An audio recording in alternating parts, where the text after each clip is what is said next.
هست. دروغ یک گناه کبیره هست و دروغ از طرف الله جل جلاله و رسول گرامی اسلام صلی الله علیه و سلم ممنوع اعلام شده است و ممنوع قرار داده شده است. حضرت رسول گرامی اسلام صلی الله علیه و سلم می فرماید در فطرت مؤمن هر خصلت راه دارد مگر خیانت و دروغ. مردم در گذشته تا مجبور نمی شدند دروغ نمی گفتند، ولی امروز مردم تا مجبور نشوند راست نمی گویند.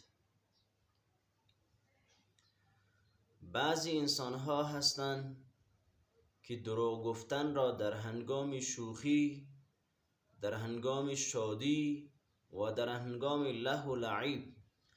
اصلا حرام نمی دانند. گمان می کنند که در هنگام شوخی و شادی، در هنگام له و لعب دروغ گفتن حرام نیست، دروغ گفتن جواز دارد و از جان خود